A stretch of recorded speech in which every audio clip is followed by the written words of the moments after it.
Le invito a que puedan buscar sus Biblias en el libro de Lucas.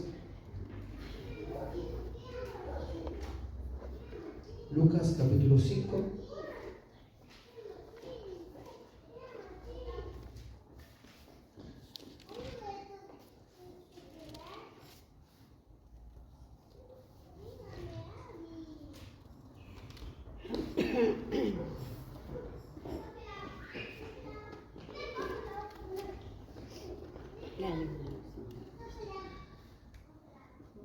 Capítulo 5, versículo 1. Lucas capítulo 5, versículo 1. La palabra de hoy se titula, amados hermanos, un llamado por gracia.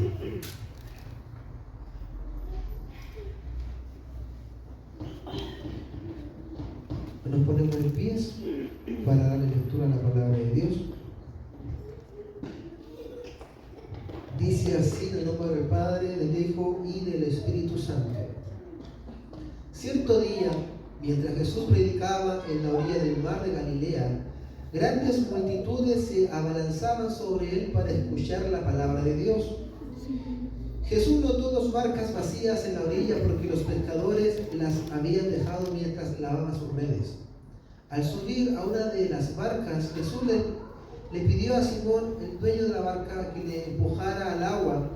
Luego se sentó en la barca y desde allí enseñaba a las multitudes. Cuando terminó de hablar, le dijo a Simón: ahora ve a las aguas más profundas y echa tus redes para pescar. Maestro, respondió Simón, hemos trabajado mucho durante toda la noche y no hemos pescado nada. Pero si tú lo dices, echaré las redes nuevamente. Y esta vez las redes se llenaron de tantos peces que comenzaron a romperse.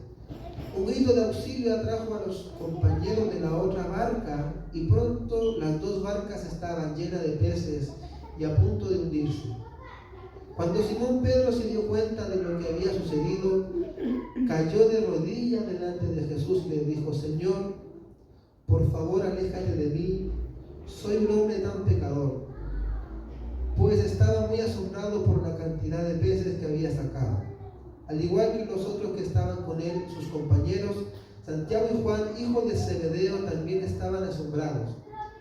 Jesús respondió a Simón: no tengas miedo, de ahora en adelante pescarás personas. Y en cuanto llegaron a tierra firme, dejaron todo y siguieron a Jesús. Glorifiquemos a Dios. Gloria a Dios, gloria al Hijo, gloria al Espíritu Santo. Amén. Gracias.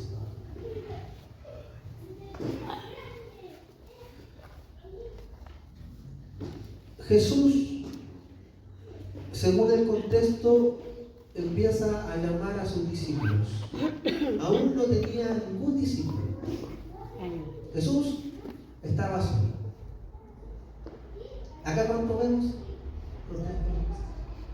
Hay más de uno. Jesús estaba solo. Empezó a llamar a sus discípulos. Y la característica que tiene Jesús, que Jesús no llama a los mejores, no llama a los más preparados, no llama a los más capacitados.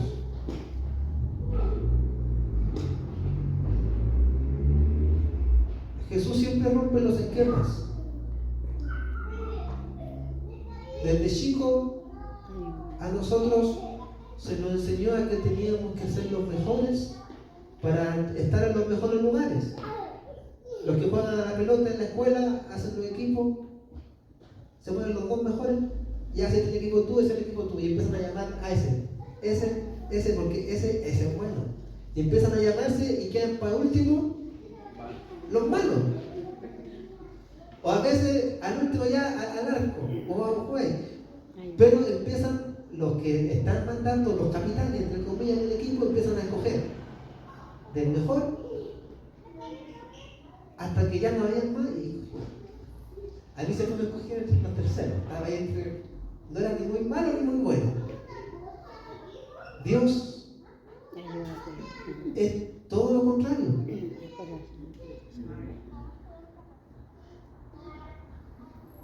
No llama a los más capacitados, ni a los más preparados. ¿Por qué lo hará así? Para que a nosotros ninguno se nos suba el humo a la cabeza. Y decir, Dios me escogió porque yo tenía estas capacidades. Dios me llamó porque tenía estas habilidades. Como dice el libro de Corintios, 1 de Corintios 1, dice que lo vil y menospreciado escogió Dios para avergonzar a los sabios de este siglo, para que nadie, dice, se jacte en su presencia, para que nadie se vanagloríe de lo que es en la mano de Dios. Y me llama la atención de eso. Así que denle gracias al Señor por no ser de los mejores, porque Dios nos llamó. Le doy gracias al Señor por eso, de que estaba en lo vil y menospreciado, y de ahí Dios me llamó. Me llama la atención lo que dice Pedro, porque la historia relata que Pedro estaba pescando y no había pescado nada en toda la noche. Nada. Siendo un pescador, hombre preparado en la pesca, toda su vida trabajando en el mar. Conocía todo lo relacionado al mar, sabía dónde estaban los peces, sabía dónde no estaban los peces, pero no había pescado nada. Y le dice al Señor Jesús, le dice, Maestro, respondió Simón, versículo 5, hemos trabajado mucho durante toda la noche y no hemos pescado nada. Pero Él le dice, si tú me pides, es la primera señal que muestra Simón de querer obedecer al Maestro. Pero si tú me pides que yo vaya, voy. Y fue, pescó en la barca. Y cuando él viene, se da cuenta que primero Pedro se postra ante Jesús antes de que Jesús le dijera, sígueme.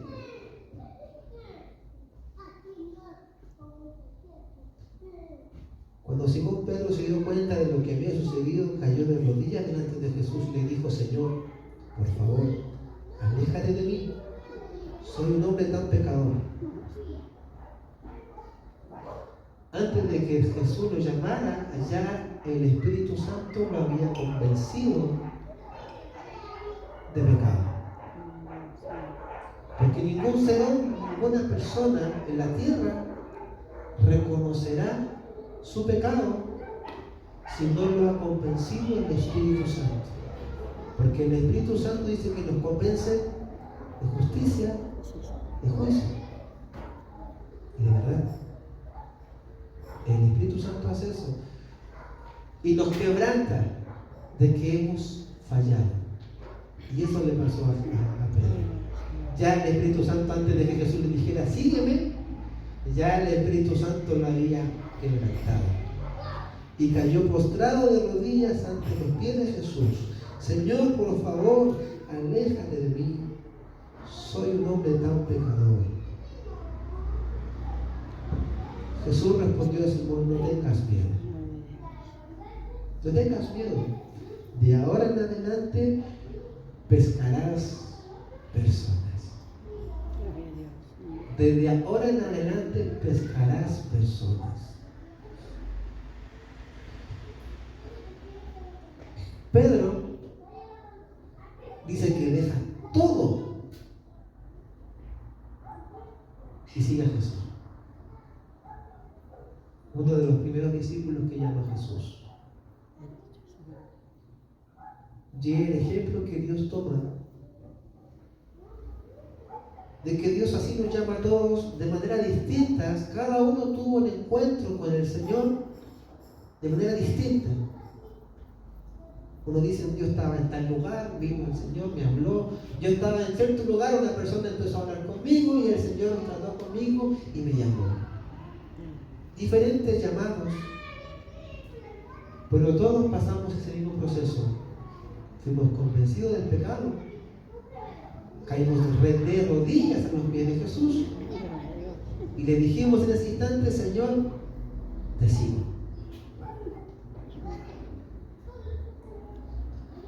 No sabiendo lo que iba a venir por delante, pero desde ahí le dijimos, sí, Señor, te sigo.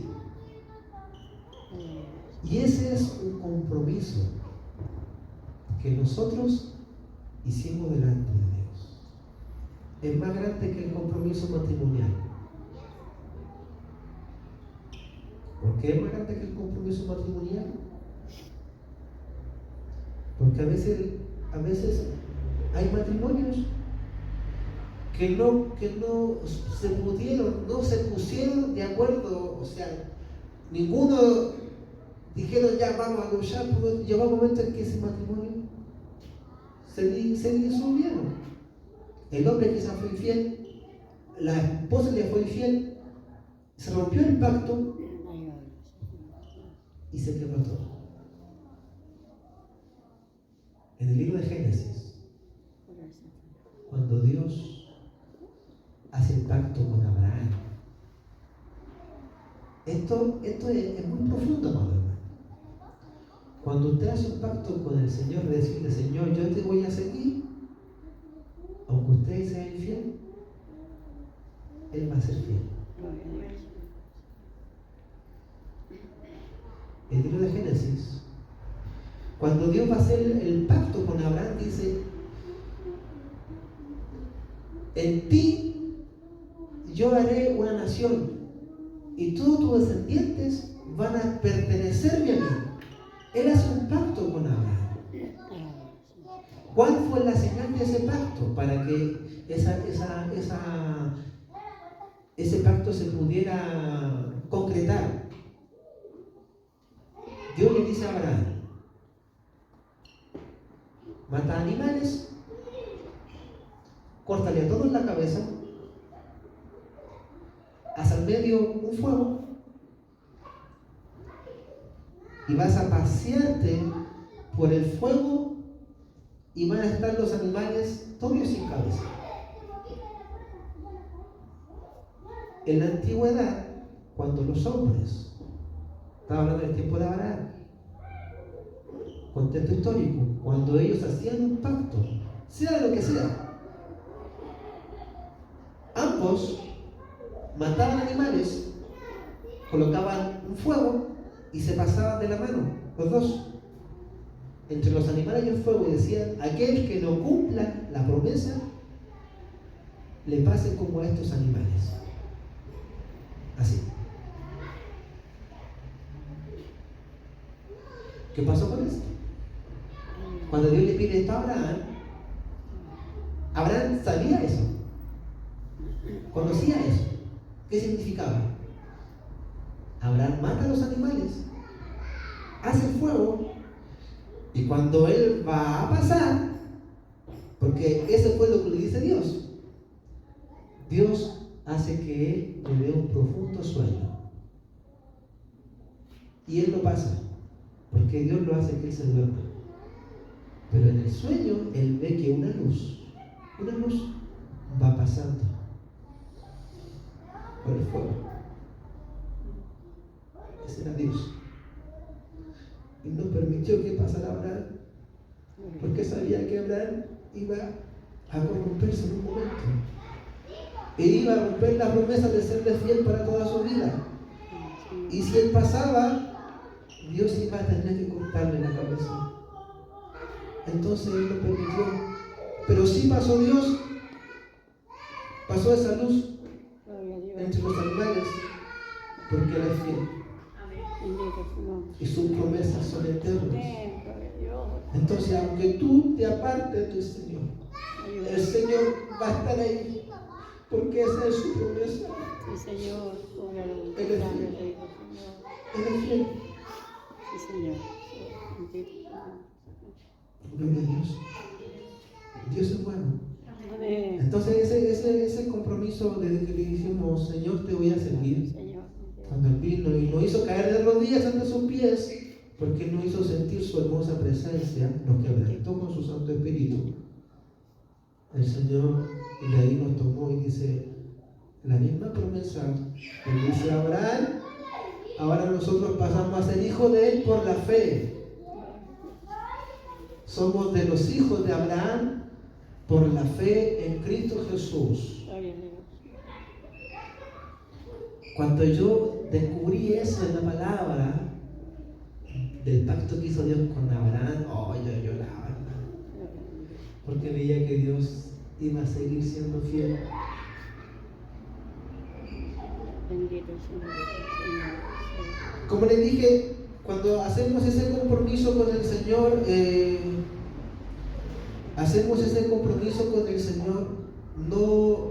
no dimensionamos, o sea, más que dimensionar, no conocemos lo que conlleva el Evangelio, porque no sabemos. Lo único que conocemos es que el Señor nos amó y nos llamó. Quizás algunos son criados del Evangelio y conocen un poco de lo que es ser cristiano, pero hay gente que el Señor llama y no tiene idea de qué es lo que es ser cristiano. Y a veces tenemos un concepto de qué es lo que es ser cristiano y ese concepto a veces es cerrado. Pedro, en su trayectoria, era muy impulsivo. No sé si acá habrá gente impulsiva, de que a veces actúa y ni siquiera lo piensa, pero le llegó a la mente, hagámoslo. Así era Pedro. ¿Y qué hace Dios?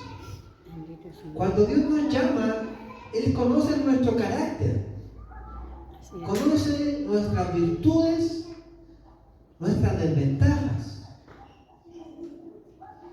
Él lo conoce todo. Cuando Él nos llama, delante de Él estamos desnudos. Así, literal. Conoce nuestra mente, nuestro corazón, nuestros anhelos, lo que deseamos, todo. Y Pedrito, le digo Pedro, era un hombre muy impulsivo. Y los relatos históricos lo revelan. De cuando estaban los discípulos,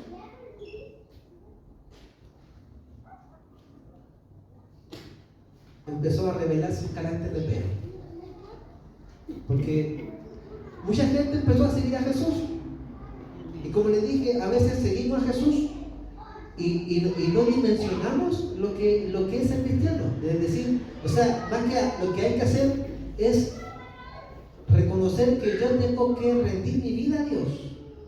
Eso es, yo rendir mi vida a Dios porque ahora le pertenezco a Él.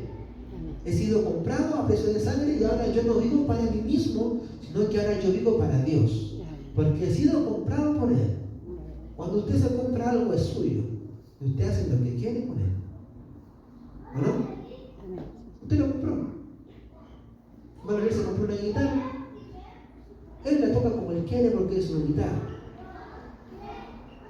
Cuando somos comprados por Dios a precio de sangre, le pertenecemos a Jesús. Le pertenecemos a Dios. Y ahora vivimos para Él. Ese momento de decir que ahora le pertenezco a Dios, a veces la mayoría de los cristianos no lo entiende completamente. Porque dicen, sí, yo creo en Dios, pero voy a seguir viviendo a mi manera y voy a seguir tomando voy a seguir viviendo conforme yo quiera y voy a seguir mis propios caminos. Pero aquel que entiende bíblicamente el llamado de Dios, así como dijo Pedro, dejó todo y siguió siguió a Jesús. Con esto no quiero decir que usted deje de trabajar, no deje de hacer su vida diaria. Pero ¿a qué me refiero con esto? Es que si el Señor le pide hacer algo, usted diga amén. Amén, Señor. Imagínense 4 años y medio estudiando construcción civil y que el Señor me diga, deja eso, porque ahora tú vas a hacer algo que te va a demandar tiempo y vas a dejar eso de lado. A mí me encanta la construcción. A Pedro le encantaba pescar. Es bacán pescar, pues mamá, está relajado. Hay hermanos aquí que les gusta pescar. Relaja.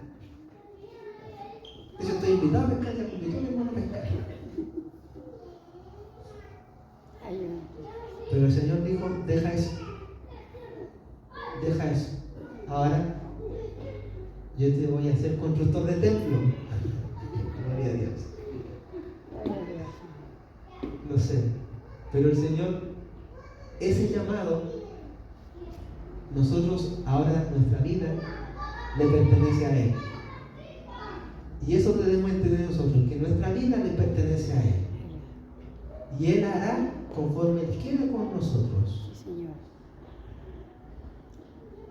Y Dios conoce cómo está dispuesto su corazón hacia Él.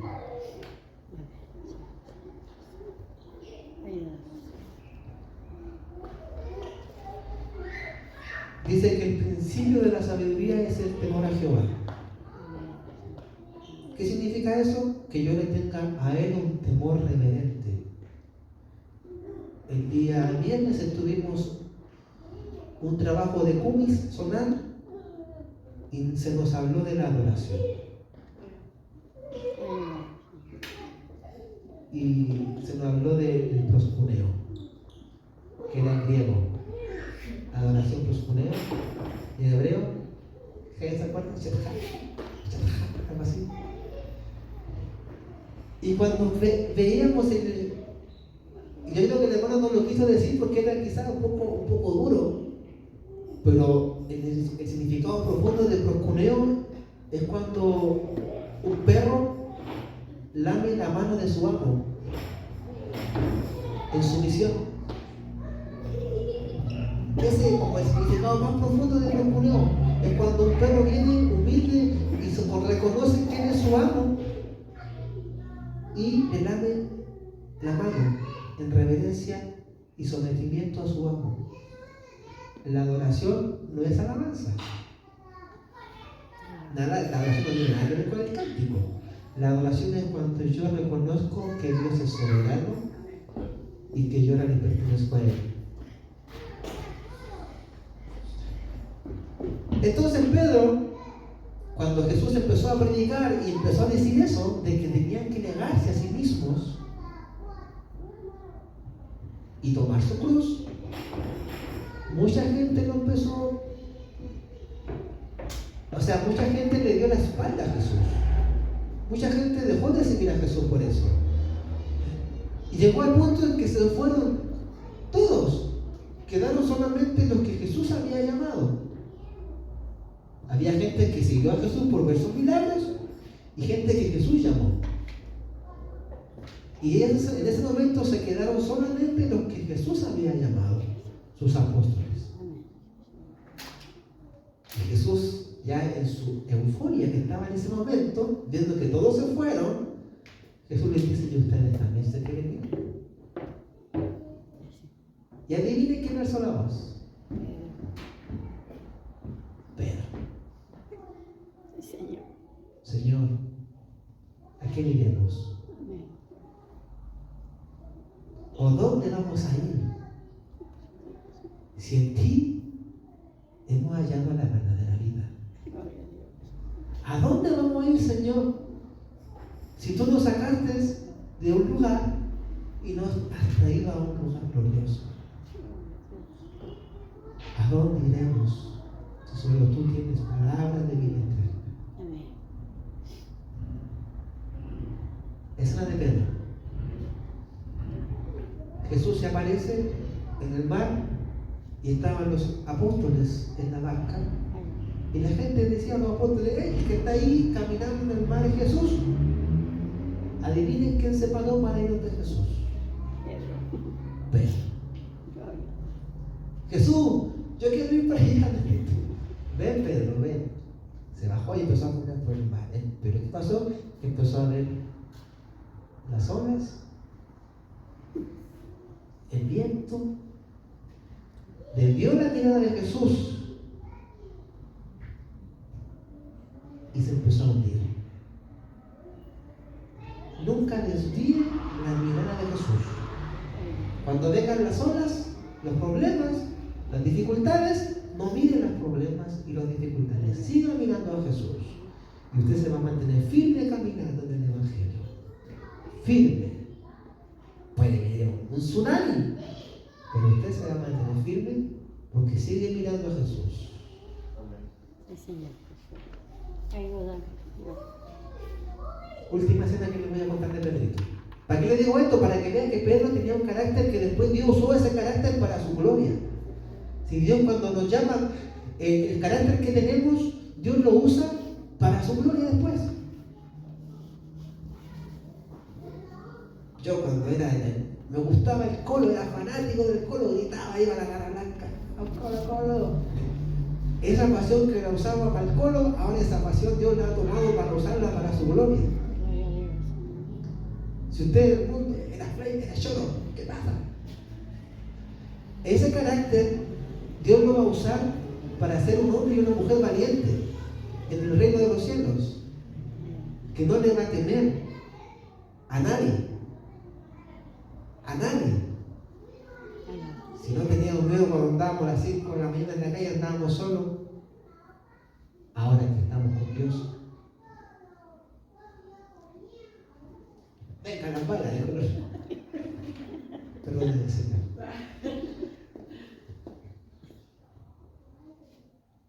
Jesús le dice a sus discípulos, voy a dar la vida por ustedes, me van a crucificar.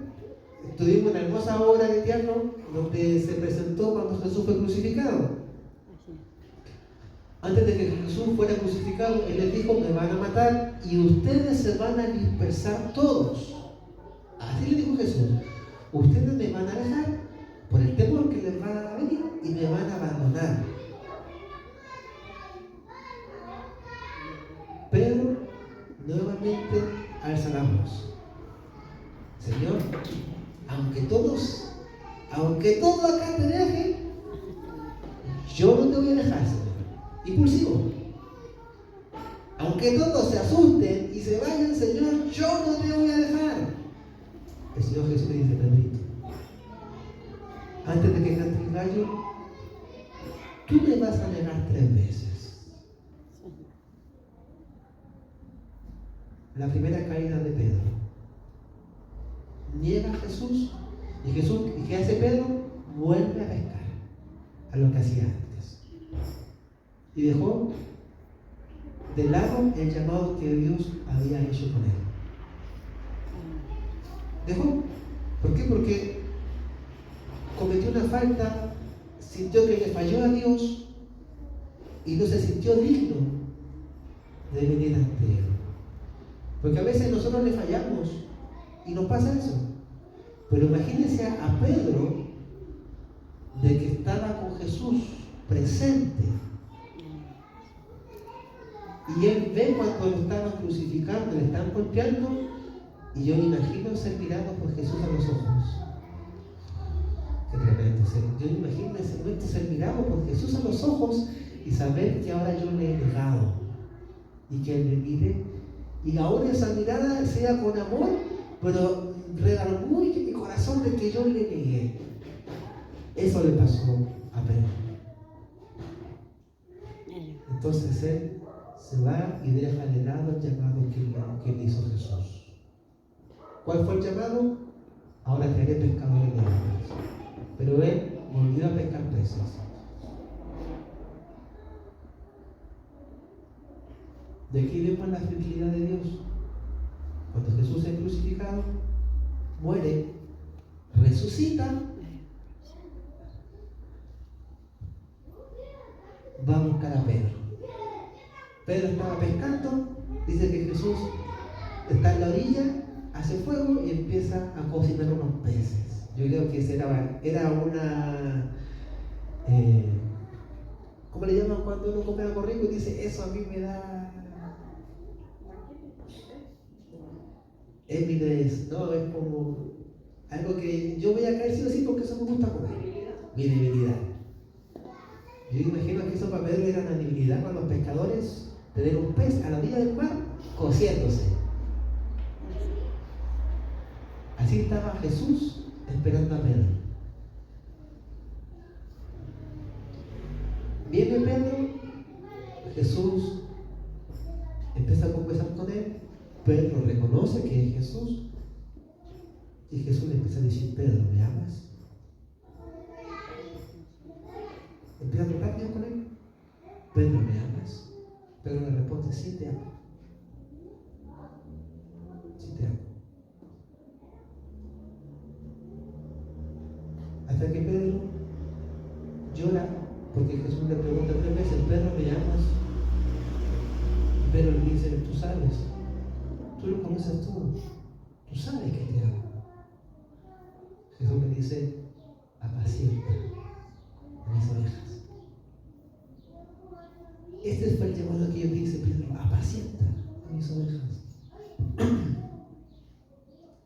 Aunque usted sea infiel, si usted le dijo al Señor, yo te voy a servir, si usted está alejado del Señor, va a ir Él y nos va a traer nuevamente a mi vida. Porque esa es la promesa.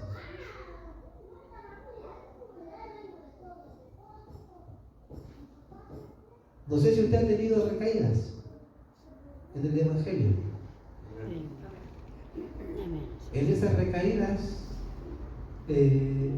nos hace reconocer de que somos débiles, de que somos insuficientes, de que nada podemos hacer si no estamos junto a Jesús. Nada, absolutamente nada. Este año que viene y los que vendrán en el caminar del Evangelio, tengamos eso en cuenta de que yo no podré hacer nada si no estoy junto a Jesús. Porque separados de Él, nada vamos a hacer. Nada. Sepa también que si le falla al Señor, Él lo va a ir a buscar. Entonces, si cometió una falta, humíllese al Señor. Doble rodillas y dígale, Señor, perdón. Porque su palabra dice, hijitos míos, si alguno ha pecado, abogado tenemos con el Padre, a Jesucristo justo. Y aquel que confía su pecado, Dios es justo y fiel para perdonar su falta.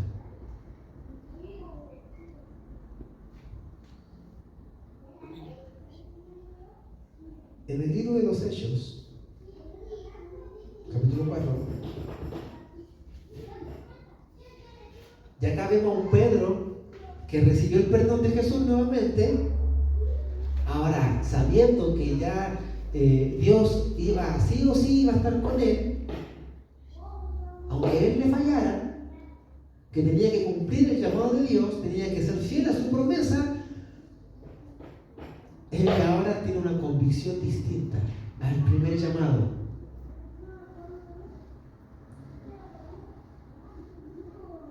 Es bueno cuando nosotros entendemos eso. Cuando ya yo sé que Dios me ha llamado, yo sé cuál es mi propósito aquí en la tierra, ahora yo trabajo con ese propósito y de ese propósito nadie me va a mover. Pedro, de todo lo que pasó y vivió, ahora Pedro estaba en esa postura, en esa posición. Ahora yo estoy acá firme. Dios me llamó, Él me llamó por un propósito, ahora yo estoy aquí firme. ¿Vivió un proceso? Sí, vivió un proceso. Pero ahora todo lo que vivió lo hizo estar a Él firme. Aquí estaban solamente los apóstoles. Jesús ya estaba en la gloria del Padre. Y los apóstoles empezaron a predicar, a seguir la misma labor que hizo Jesús. La misma labor.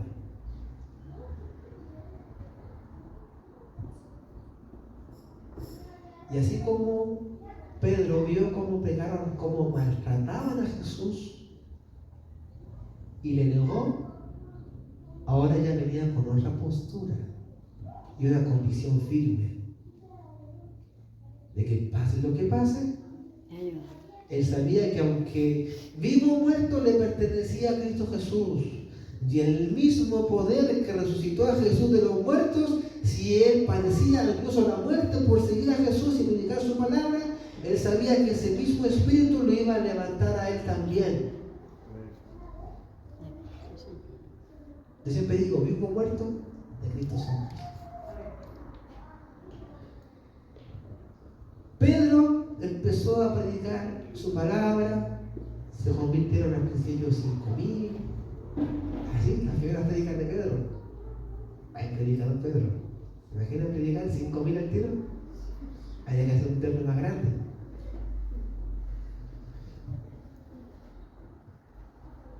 Dice la palabra que Pedro iban a orar al templo. Tenían un horario, tenían ese hábito de ir a orar al templo. Y dicen que iba con Juan. Les voy a leer para que veamos lo que dice la palabra. Hechos capítulo 4. Mientras Pedro y Juan hablaban a la gente, se vieron enfrentados por los sacerdotes, el capitán de la guardia del templo y algunos de los saduceos. Estos líderes estaban sumamente molestos porque Pedro y Juan enseñaban a la gente que hay resurrección de los muertos por medio de Jesús. Los arrestaron y como ya era de noche, los metieron en la cárcel hasta la mañana siguiente. Pero muchos de los que habían oído el mensaje lo creyeron. Así que el número de hombres creyentes ascendió a un total aproximado de 5,000.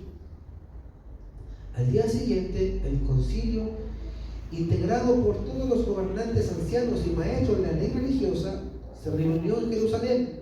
El sumo sacerdote Anás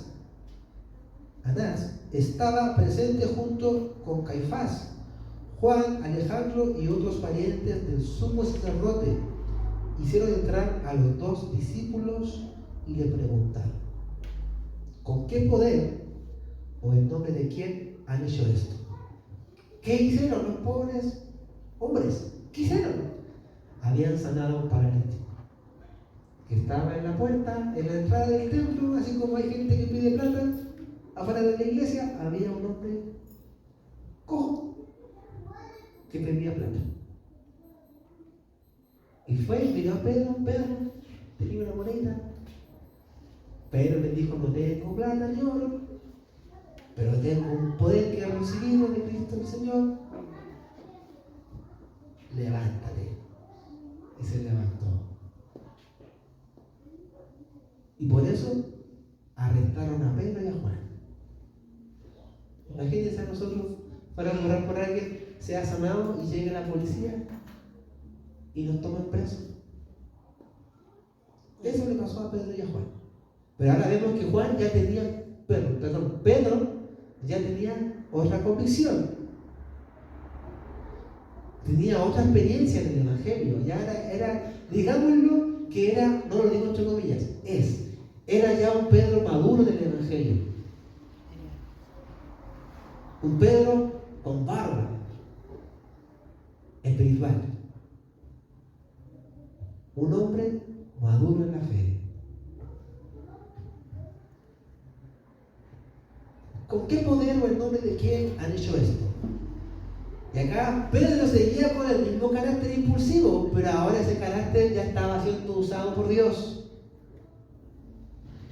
Entonces Pedro dice, lleno del Espíritu Santo, les dijo: gobernantes y ancianos de nuestro pueblo, ¿nos interrogan hoy por haber hecho una buena obra a un lisiado? ¿Quieren saber cómo fue sanado? Déjenme decirles claramente, tanto a ustedes como a todo el pueblo de Israel, que fue sanado por el poderoso nombre de Jesucristo de Nazaret, el hombre a quien ustedes crucificaron, pero a quien Dios levantó de los muertos, pues es Jesús a quien se refiere la Escritura cuando dice: La piedra que ustedes, los constructores, rechazaron, ahora se ha convertido en la piedra principal. En ningún otro hay salvación. Dios nos ha dado ningún otro nombre bajo el cielo mediante el cual podamos ser salvos.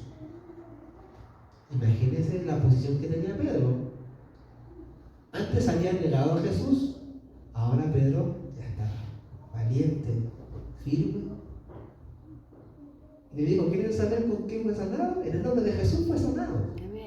Y le dice en la cara: a los que ustedes crucificaron. Dios lo levantó de los muertos, ahora vive. Y cuando le dice esto, la piedra que ustedes, los constructores, rechazaron, ahora se ha convertido en la piedra principal. Otra versión dice en la piedra angular. ¿Qué significa eso? Que Jesús es aquella piedra que sostiene toda una edificación. Ejemplo: esta construcción, si no tuviera pilares ni pilar, esto se cae todo con los terremotos. Porque gracias a los pilares y las cadenas, que está todo asamblado con fierro, esta construcción se mantiene en pie. Pero yo digo que más es la gracia de Dios que la ha mantenido en pie. Jesús vendría haciendo los pilares, el fundamento, el cimiento del Evangelio de Dios. Y los israelitas habían rechazado a Jesús. Entonces Pedro se lo dice en la cara: la piedra que ustedes, los constructores, rechazaron, porque ellos eran los que tenían la ley, ahora se ha convertido en la piedra principal. Y sigue Pedro: en ningún nombre de salvación Dios nos ha dado ningún otro nombre bajo el cielo mediante el cual podamos ser salvos. Los miembros del concilio quedaron asombrados cuando vieron el valor de Pedro y de Juan, porque veían que eran hombres comunes, sin ninguna preparación especial en las Escrituras. También los identificaron como hombres que habían estado con Jesús.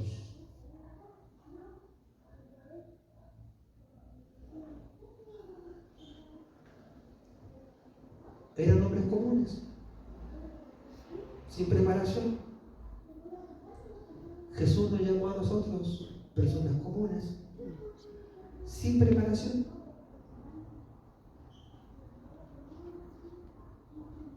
Así es.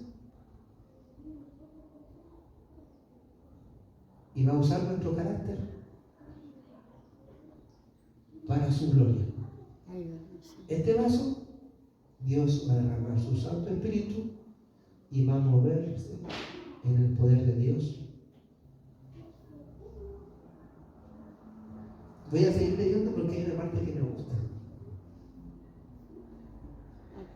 También los identificaron como hombres que habían estado con Jesús. Sin embargo, dado que podían ver allí de pie entre ellos al hombre que había sido sanado, no hubo nada que el concilio pudiera decir. Así que les ordenaron a Pedro y a Juan que salieran de la sala del concilio y consultaron entre ellos.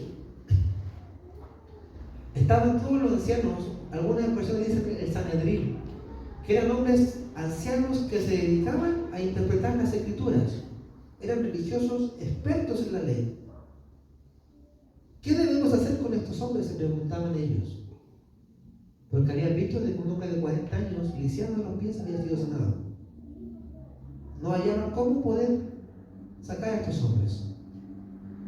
Se preguntaban unos a otros: no podemos negar que han hecho una gran señal milagrosa y todos en Jerusalén ya lo saben.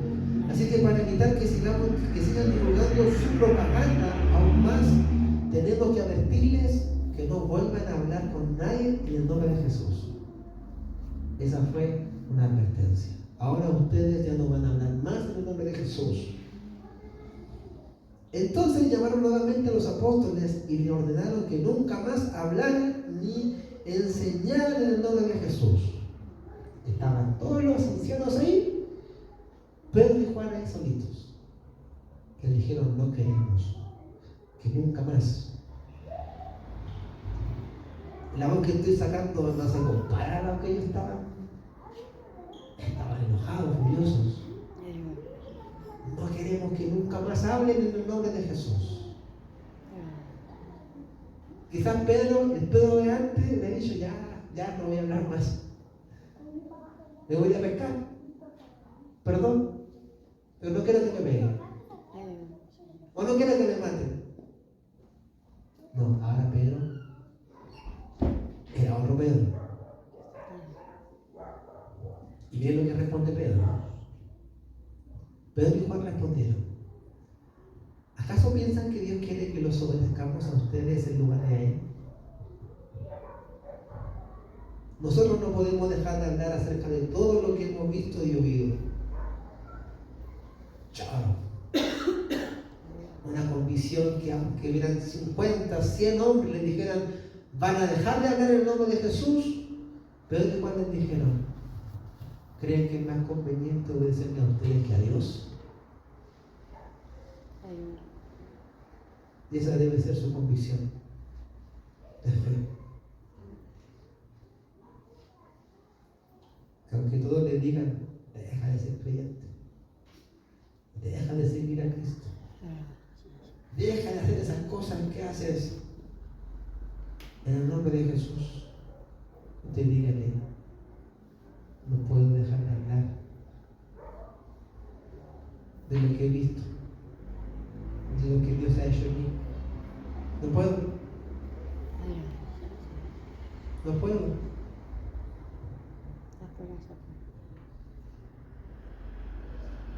Hay un profeta en el Antiguo Testamento que quiso callar porque tenía mucha persecución. Lo metían en la cisterna, que es lo que es la cisterna donde la gente hacía del 1 y del 2, y al medio grande, ahí lo metían. ¿Por qué? Por decirle al pueblo que se arrepintiera de sus pecados. Así. Voy a parafrasear. Ya, Señor, no voy a hablar más de ti, no voy a hablar más en tu nombre. Él dijo eso, después dijo, pero de repente sentía un fuego en mi interior que me impedía que me quedara callado. Glorioso Espíritu Santo. Que a veces decimos, ya no quiero más que Señor. No quiero seguir más sirviéndote. Pero viene el Espíritu Santo y nos quema y nos dice, no, tú tienes que seguir. Si ahora tú me perteneces a mí. No es con tu fuerza. Yo te voy a fortalecer. Y nos levanta nuevamente. Glorioso Espíritu Santo. Entonces, ¿qué quiere Dios de nosotros? Que seamos creyentes maduros. Que si hemos pasado por lugares donde quizás hemos hecho cosas que nos han hecho apartar de Dios porque le hemos fallado, Dios va a estar ahí y nos va a querer levantar nuevamente, así como lo hizo con Pedro. Pedro una pura vez cayó y Dios como Dios lo levantó. Se ha caído una vez, 2 veces, que sean las últimas veces. Y que ahora usted tenga una convicción firme de servir al Señor. De decirle ya, Señor, voy a dejar el jugo en tu evangelio. Me voy a poner en la brecha, mirando a Jesús, y voy a servirte. Y lo que tú quieras hacer conmigo, heme aquí, Señor. Amén. Y verá la gloria de Dios en su vida. Verá la gloria de Dios en su vida. Si la vemos cuando andamos a estrellas 4, ¿cómo va a ser cuando estemos así con la posición de Pedro? Y que se va a levantar el enemigo, se va a levantar, pero usted va a estar ahí, como Pedro. ¿Me quieres hacer callar? No te vengo. Ahora usamos un lenguaje más actual. Pero si Pedro hubiera estado en este 2023, le hubiera dicho a los sacerdotes, no estoy ni ahí con ustedes. Dios me llamó, me dio un propósito, aunque ustedes se levanten y me nieguen, yo voy a seguir adelante. Y Pedro fue muchas veces encarcelado. Y eso ya no le importaba a Pedro. Cuando usted ya es un maduro cristiano, un cristiano maduro, los problemas que vienen a su vida ya no le van a importar. Porque usted tiene una condición clara de ser creyente y a quién le ha creído. Dios bendiga su palabra. Amén. Amén. Amén. ¿Qué este 2024? Aprendamos a ser maduros del Evangelio. Bueno, voy a decir, hermano, esto 2024 va a ser beneficiado, usted va a recibir todo. No, sea maduro del Evangelio. Y la gloria de Dios se va a mover en usted de una forma que no se ha movido antes. Pongámonos de pie para darle gracias al Señor por su nombre.